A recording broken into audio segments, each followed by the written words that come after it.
هذا البرنامج برعاية مشفى فرمان.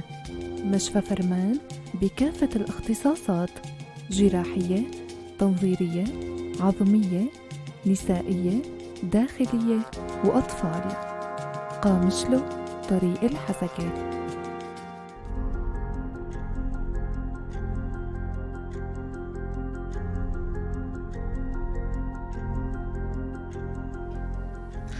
مساء الخير لكل مستمعينا ومتابعينا متابعي إذاعة بوير اف ام على الموجة 103.5. أهلا وسهلا فيكم بحلقة جديدة من برنامج صحتك بالدنيا. رح كون أنا معكم من وراء الميكروفون عماد خلف في التقديم، وزملائي بالكنترول على البث المباشر مروة حسن ولورين عثمان على الكنترول.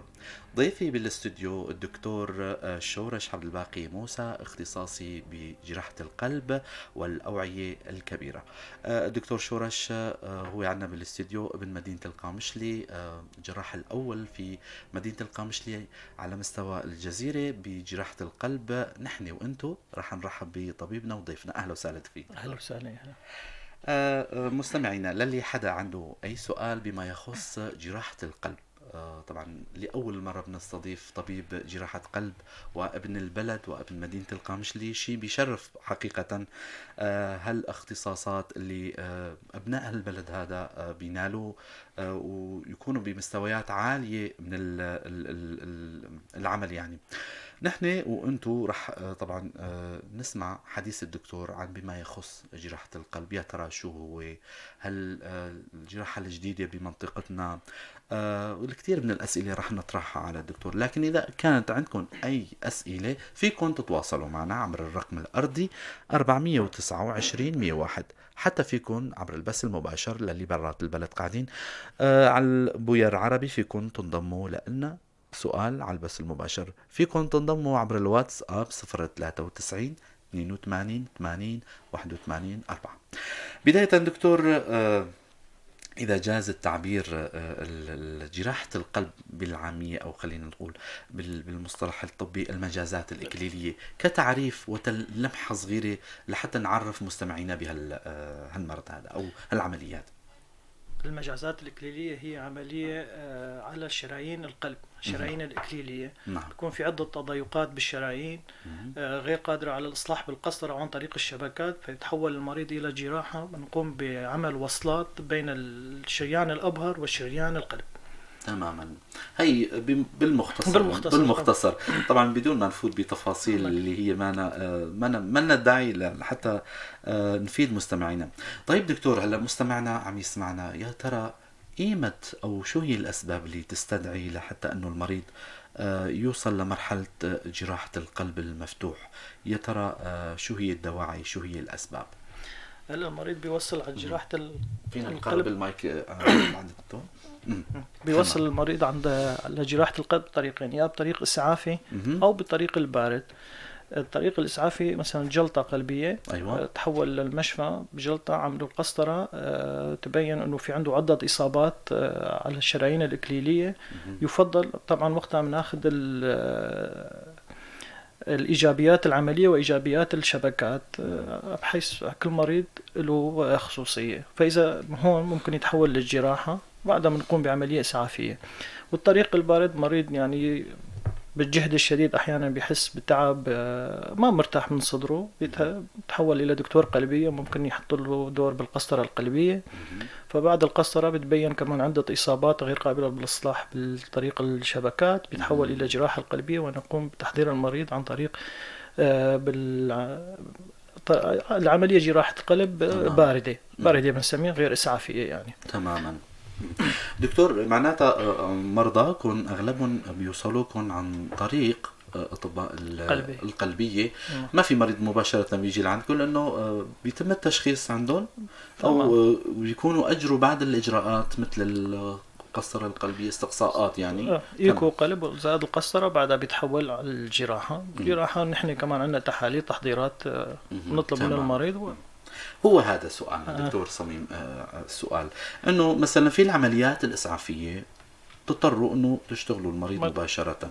باي عمليات الجراحه العامه والجراحات الثانيه المريض بيتحضر بينطلب له استشارة قلبية، بينطلب له استشارة صدرية، ربما إذا استشارة غدة، حسب عمر المريض حسب.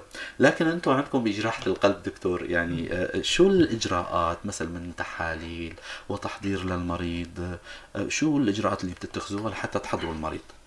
هلا العمليات الإسعافية مثل ما قلت هي عمليات إسعافية، بنفوت بخطورة، بنفهم الأهل المريض الهيدي، وبنفوت على العمل الجراحي بخطورة عالية شوي من العمليات الباردة. أما العمليات الباردة فبنطلب تحاليل.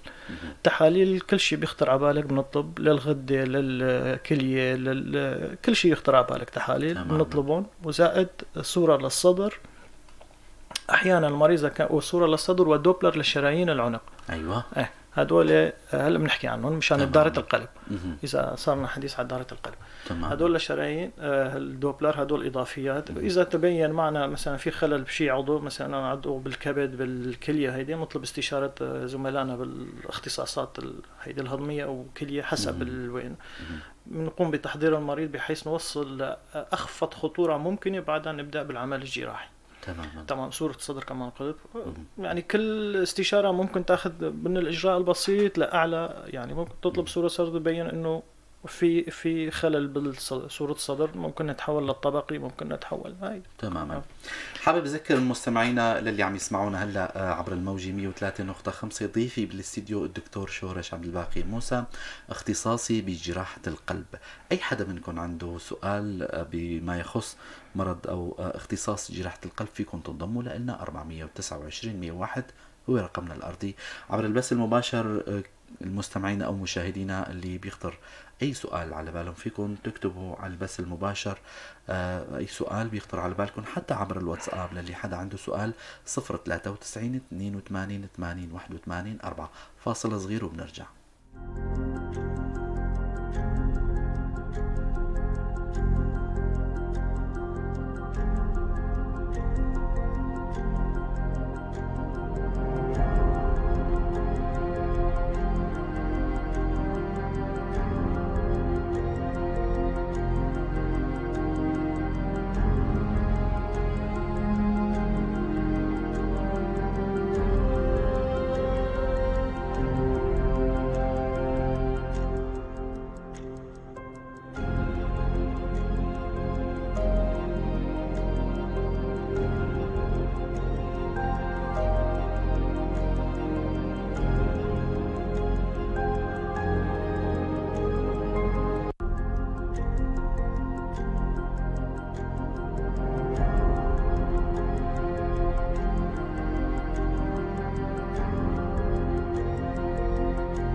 مرة تانية أهلا وسهلا فيكم مستمعينا ببرنامج صحتك بالدنيا، البرنامج الأسبوعي اللي عم نستضيف فيه أطباء اختصاصيين ونحكي بمواضيع معينة على اختصاصهم لحتى تستفيدوا. هو منبر بوير يعني حابين عبر هالبرنامج يكون برنامج توعوي وصحي وطبي.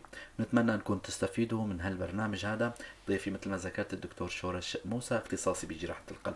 دكتور كنا عم نحكي بموضوع تحضيرات العملية، مثلا باختصاصكم بيستدعي المريض لأنه تستشيروا جراحة أوعية مثلا أو غير جراحات مثلا غير جراحة، باعتباركم ذكرتوا مثلا الموضوع الأوعية الوداجية، ما بعرف إذا ذكرتوا. هلا الأوعية اللي بتغذي الدماغ تماما. إذا في تضيق أحيانا نحن جراحين نفسه نتداخل عليهم، وأحيانا نطلب الطبيب الأوعية إنه يتداخل عليهم.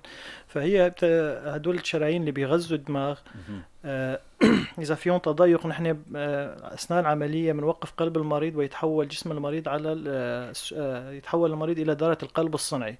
دارة القلب الصنعي هو جهاز يقوم محل القلب والتنفس. تماما. فهو بينخفض الضغط، مثلا بالعاده بيكون ضغط المريض 12-11 حسب هيدي. نحن على الطريق على الجهاز بينزل لل5-6، بنشتغل بهيك ضغط 5-6-7، يكون ضغط ما طبيعي. زائد اذا في تضيق بالشرايين السباتيه اللي بتغذي الدماغ بيكون مشكله ضغط هيدي يطلع المريض بعد العمليه بيصير نوبه CVA او حادث وعائي دماغي. يعني أزية دماغيه بتصير.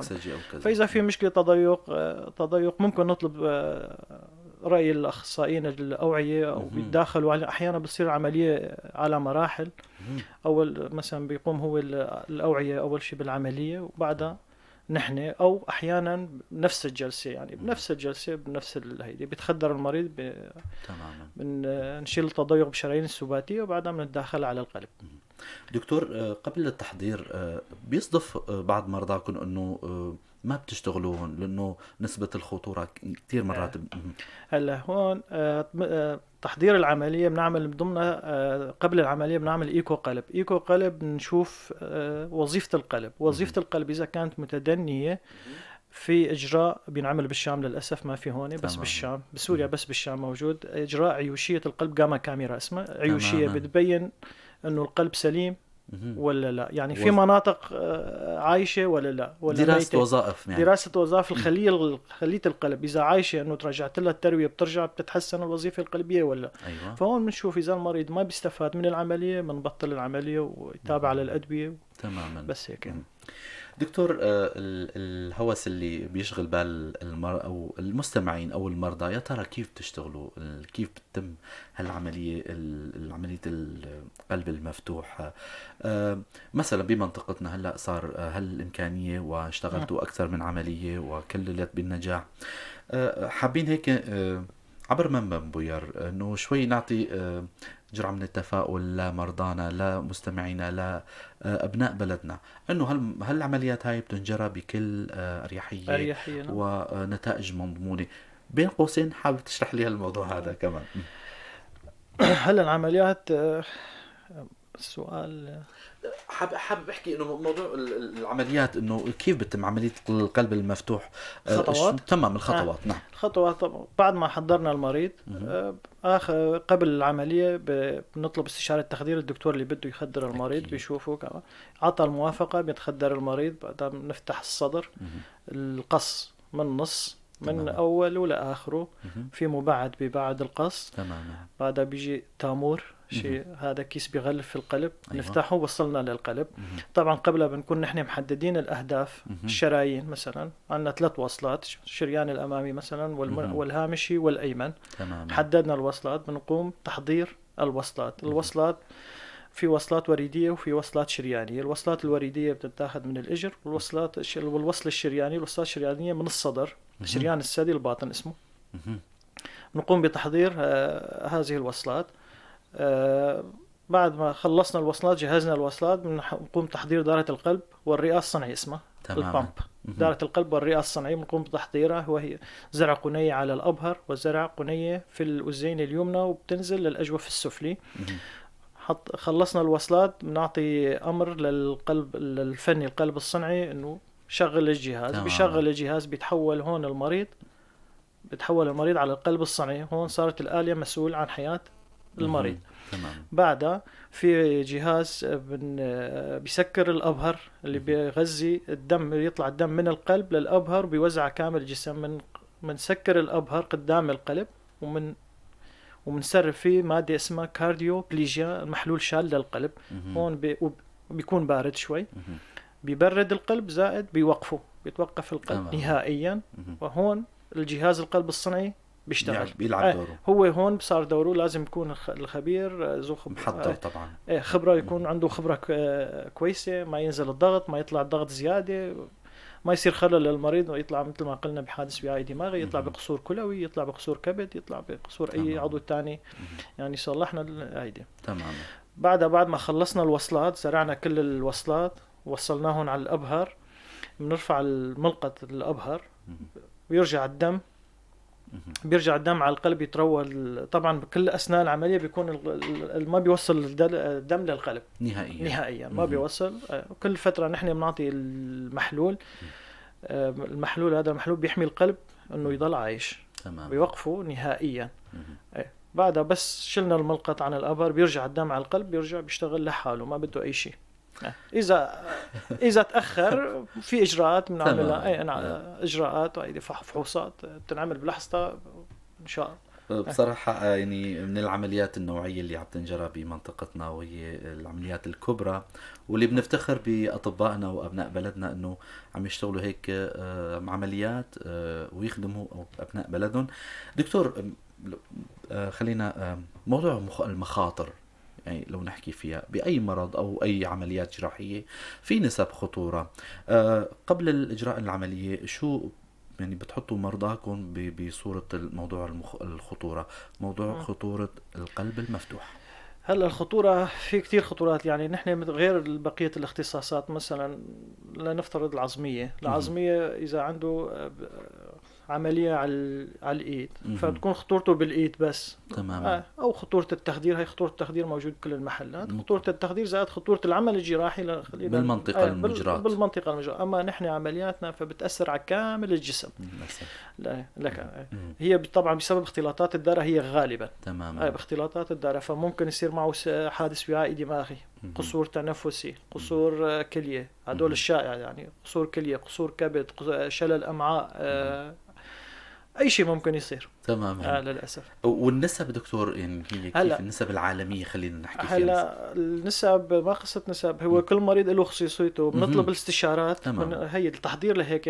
إذا جانا مريض عمره كبير له خطورة نفس العملية طبعا شاب يعني بالأربعين ما في خطورته أقل، بيتحمل أكثر. كل واحد له خصيصيته كل مريض. فإذا جانا مريض بس عنده إصابات بالشرايين الإكليلية، ما عنده الكلية تمام، ما في سكر، البقية ما بيدخن، وهيدي كلها عامل نجاح أكثر يعني. لكن أحسن. دكتور، بعد إجراء العملية شو بيحتاج المريض من نقاهة، من متابعة، من مثلا بعد ما تخلصوا العملية بتسلموا المريض لطبيب قلبية أو بتضلوا تتابعوا، يعني كيف العملية؟ هلا بالمراكز في دكتور عناية، في اختصاص كمان عناية غير التخدير وغير الهيدي. في عناية، في اختصاص عناية. عندنا بسوريا نفسه دكتور التخدير. نعم. بس يكون مدرب باختصاص جراحة القلب، مجال القلب، اختصاص جراحة القلب. خلصت العملية بنحول، طبعا ما بنفيق المريض، بيضل نايم بعد جراحة القلب، عكس بقية الاختصاصات بيفيق المريض على غرفة. نحن مريضنا بيضل نايم، بنحطه بالعناية، جهاز تنفس اصطناعي زائد مونيتور أو الشاشة، شاشة المراقبة، موصول للتخطيط القلب، بيضل لحظة بلحظة بيطلع، زائد كل العلامات الحيوية، العلامات الحيوية، بس غير بقية المونيتور العادي اللي بنعرفه. نحن مونيتور متطور أكثر، زائد الضغط الشرياني كل ثانية، غازات الدم أو غازات الدم نحن بنطلبها حسب أيدي شو بيشوف الدكتور، يعني الوقت المناسب لها. تماما. إذا في مشكلة كل شوي بنطلبهم، إذا ما في مشكلة قبل الفطام وأول دخلة العناية، يعني حسب المجرات. تماما. بعد 4-5 ساعات طبعا هون بيضل المريض بنشوف إنه ضغطه كويس مستقر. يعني خلال هالفترة ما إنه عم يلعب الضغط، ينزل ويطلع، ينزل، يكون ضغط مستقر، ما في نزف، إنه نزف فعال، نزفه منيح، ما في، أموره كويسة. بنحضر للفطام، ما فورا، من تحضير للفطام بنشيل المنومات عن المريض، بيفيق شوي شوي، ما بنعطي معاكسات مثل بقية الاختصاصات. بيفيق المريض على مهل شوي شوي، مفاجئ مثلا. بيفيق شوي شوي تدريجي. بتطلع المواد المخدرة من الجسم وبيفيق على مراحل. هون كمان بنرجع بنفحص وعيه، المريض واعي، مثلا ما صاير معه مشكلة بالدماغ، وهيدي أموره كويسة، متجاوب، ما متهيج، هيدي بنفطمه وبيضل بالعناية لمدة، حسب نحن بالعادة بنتركه 24 ساعة 48 ساعة وسطيا يعني 24 ساعة. أموره كويسة بنطلعه على الجناح، بيضل 2-3 بالجناح. إذا أموره كويسة بيطلع على البيت. طبعا بيطلب منه النوم على الظهر لمدة شهر كامل. تماما. على الظهر، ما بيصير لا على الجانب اليمين لا جانب الشمال ولا على البطن، حصرا على الظهر. ممنوع يحرك ايديه لورا لفوق، يا على الصدر يا على طول الجسم. على طول الجسم. ممنوع السواقة، ممنوع يعني يحمل أي شيء. إجراء توصيات معينة خاصة. وزاد التوصيات القلبية، الملح والدسم وهالشغلات هيدي. وفي أدوية، أكيد في أدوية معينة. طبعا لأنه العملية ما بتخلص المريض من الأدوية، بيضل على الأدوية. دكتور، بنتائج عمليات القلب المفتوح، هلا تصير معكم اختلاطات بعد العمل الجراحي، مثلا مريض عم يصير معه سائل جنب، مريض عم ندبة أو أي أمور ثانية مثلا لو تحكوا لنا عنها. هلا بالنسبة للانصباب الجنب عالميا هي 90% بتصير انصباب جنب بعد العملية، 90% بأمريكا ما عنا بتصير بالمراكز بعد العملية المتطورة. 90%. لكن 90% من المرضى بيصير عندهم انصباب جنب، في منهم بيحتاج للسحب، في منهم على الأدوية، كل واحد شكل. بالنسبة للندبة ولا الندبة بتضل عند الكل تماما. مثلا إذا المريض ما اهتم بحاله بتصير في يعني أمور تانية مثلا. في عمليات، في عمليات بيسموها الميني انفيزيف، ما بعرف كيف بدي اترجم لك اياها. ما تداخل عن شقوق، بيتم التداخل عن طريق شقوق صغيرة او تنظير كمان بيصير. ما عندنا هدول التنظير نحن للاسف، شقوق صغيرة وهيك شغلات فيه.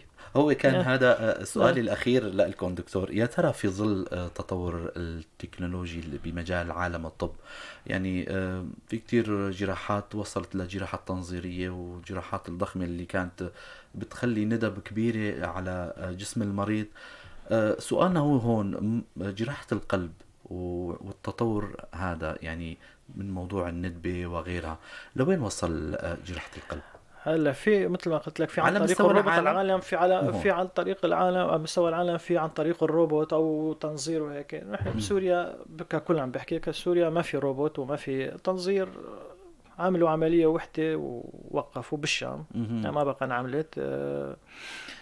في عن طريق شقوق صغيرة، يعني مثلا وصلة وحدة بتفتح له شوي على جنب، انه بحيث اذا لبس شيء قصير هيك ما بتبين، او اذا عند البنات تحت الثدي او شقوق جانبية، او احيانا نفس الشق بس بدل ما تمده للاخير عن نص جانبي هيك. كل واحد له سياته طبعا. اكيد.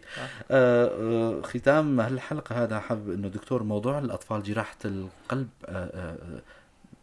للأطفال، يعني هون اشتغلوها شيء، بتشتغلوها شيء مثلا؟ جراحة القلب عند الأطفال هو أمر معقد جدا، بده طاقم يكون مختص بالأطفال، من المتابعة من الدكتور القلبية، يكون قلب أطفال، دكتور قلبي كتشخيص وكهيدي، لازم يعطي الإيكو بدقة الشغلات الموجودة، العمليات فتحات وهيك الامور هيدي فيه. تماما. اذا عندنا هون بالقامشلي ما متوفر حاليا. مثلا نحكي على القلب والعين لا متوفر عمليات الاطفال، بس ما العمليات المعقده اللي بدها شغل كتير بانه تحضير او متابعه لصيقه بعد العمليه، لا لسه ما صارت. بس العمليات الفتحات اذا في فتحه وهيك موجوده. حابب تختموا لقائنا دكتور بشوية نصائح للمرضى اللي عم يسووا جراحة القلب، للي عم يعانوا مرضاكم مثلا، وطبعا رح أشكركم بعد النصائح الوقائية، أو خلينا نقول أنه مثلا شوية توصيات للمرضى تبعكم. يعني جراحة نعم. نفس التوصيات، النومي على الظهر، نفس نقدر نقول النومي على الظهر، ما تحرك ايديك، الاكل الدسم بلا، اكل المعلبات بلا، الملح بلا، الدخان بلا، تماما. ويكتر من الفواكه اذا ما معه سكري، والاسماك. تمام. وحابب أطمن مستمعينا مواطنينا أبناء البلد أنه صارت هالجراحة متوفرة واختصاصيين متمكنين جدا وبأسعار جدا جدا مقبولة ما مقبولة يعني بلاش خلينا نقول يعني. شكرا كتير لكم دكتور شورش عبداللاقي موسى، شكرا اختصاصي بجراحة القلب والأوعية الكبيرة، على هالمعلومات القيمة. خريج مشفى الباس الفلاذقية لجراحة القلب، وحائز على شهادة البورد السوري من دمشق، على هالاستضافة الحلوة والمعلومات القيمة. شكرا لكم متابعينا ومستمعينا على حسن متابعتكم، على أمل نلقاكم الأسبوع الجاي بضيف جديد وحلقة جديدة. شكرا لكم، نضلوا بخير وسلامة.